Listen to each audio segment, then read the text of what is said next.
היי חברים, ברוכים הבאים להדרכה איך אפשר להיות גיטריסט או גיטריסטית ב-15 דקות אימון יעיל וממוקד ביום. לי קוראים ישי בן יעקב, אני מוזיקאי, יוצר ומורה לגיטרה כבר מעל 20 שנה, ואני רגע רוצה לפני שנתחיל ונקפוץ ישר לתוכן ולאיך עושים, איך מתאמנים ומה מתאמנים. אני רוצה רגע לספר לכם סיפור שלי בתור מורה לגיטרה צעיר.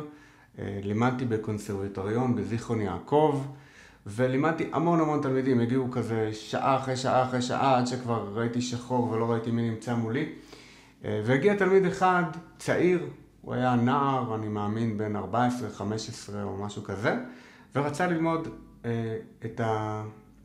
את השיר Yesterday של הביטלס.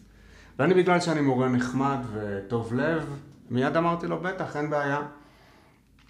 התלמיד הזה לא היה לו ניסיון קודם על הגיטרה, ויסטרדיי זה שיר יחסית קשה, זה שיר שיש בו גשרים, יש בו יחסית אקורדים מורכבים, לא מורכבים מדי, אבל די מורכבים. ואני פשוט בתור מורה נכשלתי איתו, ממש התעקשתי, ניסיתי בכל הכוח ללמד אותו את יסטרדיי, וזה פשוט לא עבד, הוא גם לא רצה ללמוד שום דבר אחר. כמובן שמתי שהוא הפסיק ללמוד, אני מאוד מקווה בשבילו שמתי שהוא כן חזר לזה. אבל זה היה איזשהו רגע בדרך שלי בתור מורה לגיטרה שאני הבנתי שצריך ללמד אחרת. אי אפשר ללמד כמו ששאר המורים מלמדים.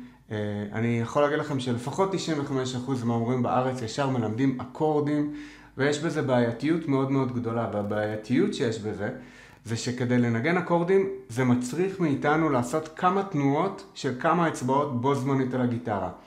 זה מצריך טכניקה, זה מצריך קואורדינציה, זה מצריך הרבה מאוד דברים שאם לא בניתם אותם לאט ובצורה הנכונה, אז אי אפשר להגיע אליהם ישר, אי אפשר לקפוץ ישר לדבר הזה, וזה מייצר תסכול. אני יודע את זה כי באמת הגיעו אליי המון תלמידים ממורים אחרים שפשוט היו מתוסכלים, וברגע שמאותה נקודה שבה היה את הסיפור הזה שסיפרתי לכם, אני פשוט, מה שהתרכזתי זה איך אני מלמד בצורה המדויקת ביותר את התלמידים שלי לעשות את הצעד הקטן הבא. זאת אומרת, אני נהייתי ממש טוב בלפרק תנועות ולייצר תרגילים שיתנו לכם להתקדם כל פעם קצת, צעדים קטנים שיביאו אתכם למטרה הרבה יותר מהר בסופו של דבר. אני רוצה לדבר איתכם על מושג שנקרא זיכרון שרירי. זיכרון שרירי זה בעצם כדי ללמוד גיטרה, אנחנו לא צריכים להשתמש בזיכרון, זה לא כמו ללמוד למבחן בפיזיקה או במתמטיקה או כל דבר אחר שאנחנו צריכים לזכור פשוט בראש שלנו. זה זיכרון שהוא נמצא באצבעות. וזיכרון שהוא נמצא באצבעות, אנחנו מתרגלים אותו בצורה כזאת של חזרה רפטטיבית על אותו דבר. אנחנו בעצם, אני הרבה פעמים אומר לתלמידים שלי שאני מלמד אותם והם מלמדים את האצבעות שלהם. והאצבעות זוכרות. אנחנו לא צריכים להשתמש בזיכרון שבראש, אנחנו צריכים להשתמש בזיכרון שבאצבעות. ובגלל זה הרבה יותר יעיל לעשות כל יום במשך רבע שעה את אותו דבר, מאשר עכשיו לשקוע לאימון חסר התחלה וחסר סוף, שהוא לא מפוקס. אז קודם כל, לפני שאתם מתחילים בכלל את האימון, חשוב שיהיה לכם מקום קבוע שבו אתם מנגנים, ושזה יהיה מקום שקט, חדר שקט, נעים, שיש לכם את כל מה שאתם צריכים, אם זה טיונר, אם זה, לא יודע, מטרונום, whatever, מה שאתם צריכים, יש לכם שמה, נוח לכם, יש לכם שקט, אוקיי? ב-15 דקות האלה אתם שמים את הפלאפון על מצב טיסה, אתם לא עושים שום דבר אחר חוץ מלהתאמן. מה שעוד מאוד עוזר, שיש לכם גיטרה שנמצאת מחוץ לקייס, יש כאלה סטנדים שתולים על הקיר, או סטנד שמניחים על הרצפה, שהגיטרה תהיה בהישג יד.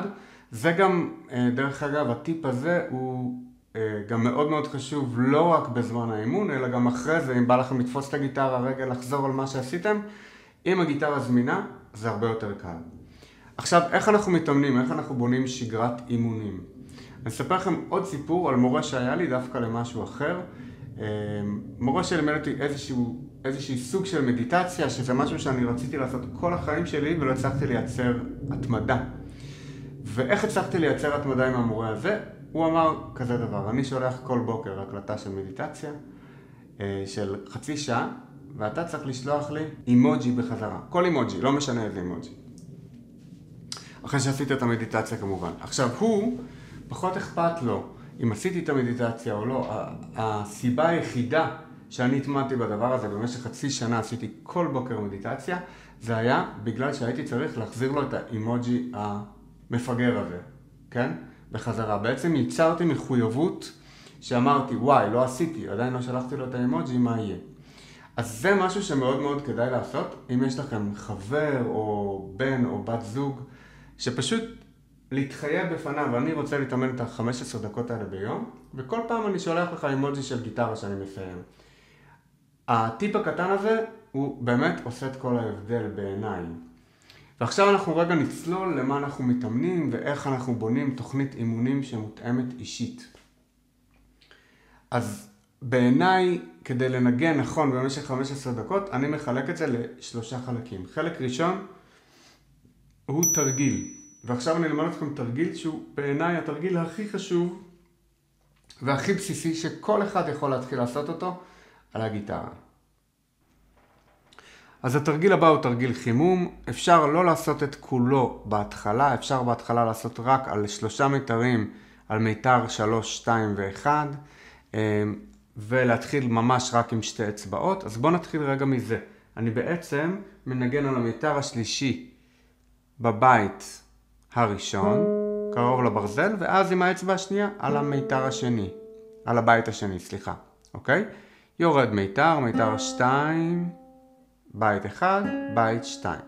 מיתר 1, בית 1, בית 2. חוזר.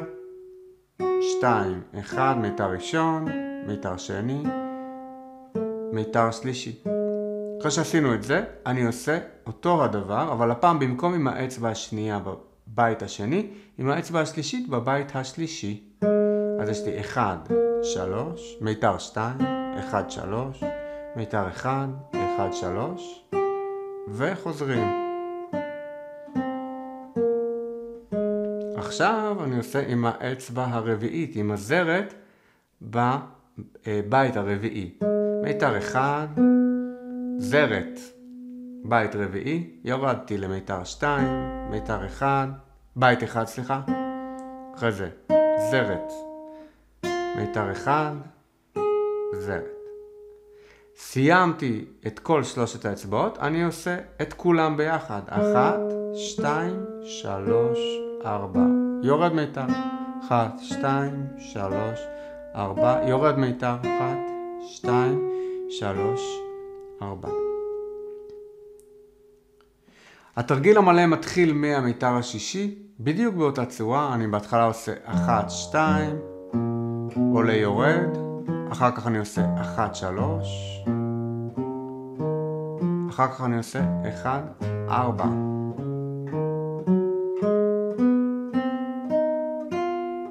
ובסוף אני עושה את כולם ביחד. 1, 2, 3, 4, 1, 2, 3, 4.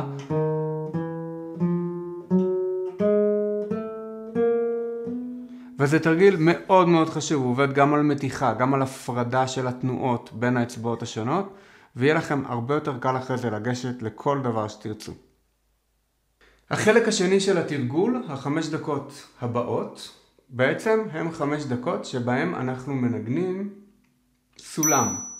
סולם, בהמשך זה יהפוך להיות נגינה של אקורדים, אבל כרגע אנחנו מנגנים סולם, ואני אראה לכם עכשיו איך מנגנים סולם מינורי, וסולם מז'ורי, רק על המיתר הראשון. וזה 5 דקות הבאות שאתם צריכים לעשות. אנחנו מתחילים במיתר הראשון הפתוח, אני פורט בעזרת האגודל, ממש פורטים באזור הזה של הסילואטה, איפה שהציור של הגיטרה.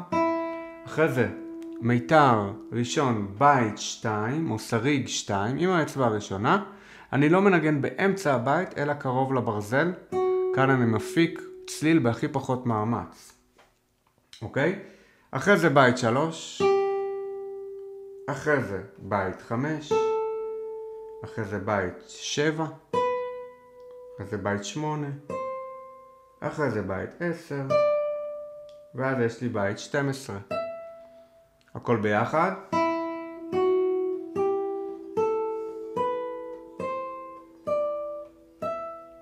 את אותו הדבר אני חוזר, 12, 10, 9, 8, 7, 3, 2 ו-0.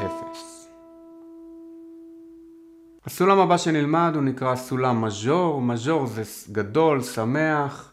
אנחנו מתחילים גם במיתר הראשון, ואז אנחנו בבית השני, אחר כך אנחנו בבית הרביעי, אחר כך בבית החמישי, אחר כך בבית השביעי, אחר כך בבית התשיעי, אחר כך בבית ה-11 ובבית 12, אוקיי? ואני חוזר, 11, 9, 7, 5, 4, 2, 0. הכל ביחד. 0, 2, 4, 5, 7, 9, 11, 12. יורדים. 12, 11, 9, 7, 5, 4, 2, 0. בחמש דקות האחרונות אני רוצה שתעשו משהו קצת יותר יצירתי. אני רוצה שתנגנו שיר. עכשיו, גם אם אתם לא יודעים לנגן עדיין אף שיר, אז קודם כל אני רוצה להזמין אתכם לקורס שלי. יש לי קורס שבדיוק מתעסק בזה, במנגינות פשוטות שאפשר לנגן על הגיטרה. זה משהו שכל אחד יכול לעשות בכל גיל, לא צריך כישרון, לא צריך שום דבר. כל הפרטים ממש פה מתחת לסרטון הזה, מתחת להדרכה הזאת.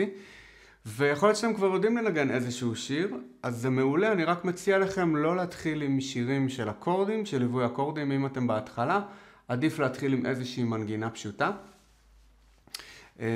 ובכל מקרה טיפ קטן בקשר לחמש דקות האלה, תשתדלו לעשות את זה בצורה, מה שנקרא באנגלית playfulness, שזה יהיה משהו שהוא כיף לכם לעשות. לא מתוך איזה, לא לקחת את עצמכם יותר מדי בכובד ראש של וואי, אני צריך עכשיו להתאמן ומי ישמע.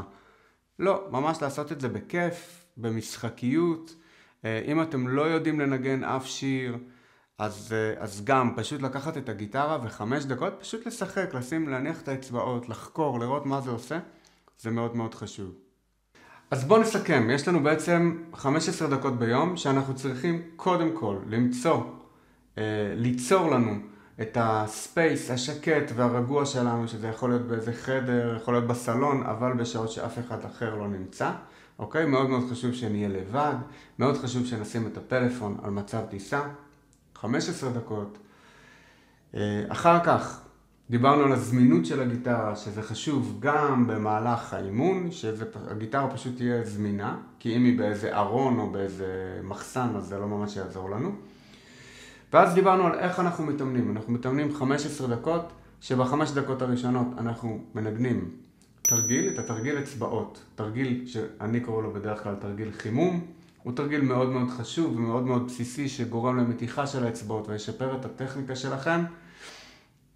והדבר הבא שאנחנו נעשה, אנחנו ננגן סולם, שכמו שהראיתי לכם, אפשר לנגן את הסולם פעם אחת מינור, פעם אחת מז'ור, אבל חשוב, נגיד אם אתם בוחרים סולם, תנו לו איזה שבוע-שבועיים באימון שלכם, ואחר כך אנחנו ננגן שיר. כמובן שלתוך המערכת הזאת אנחנו כל פעם נשנה, כל פעם אחרי שלמדנו את התרגיל אנחנו נלמד עוד תרגיל, נוכל להכניס תרגיל אחר, יותר מתקדם, צעד אחד קדימה. גם סולמות, יש אינסוף סולמות שתוכלו להתאמן עליהם בחמש דקות שאנחנו מקציבים לסולמות. בחמש דקות האחרונות של השיר, בהתחלה אנחנו ננגן מנגינות ואחר כך אנחנו נוכל לאט לאט להכניס דברים יותר מורכבים ואקורדים ופריטות. אבל תנסו רגע את הדבר הזה, אתם לא צריכים שום דבר אחר, אתם ממש יכולים להתחיל היום לתפוס גיטרה ולהתחיל לנגן. ואם אתם רוצים לשמוע עוד פרטים על קורס ועל ליווי אישי שלי, אני עושה קורסים אונליין ובכל מיני צורות, אז תשאירו את הפרטים ואנחנו נתראה בהמשך. אז להתראות.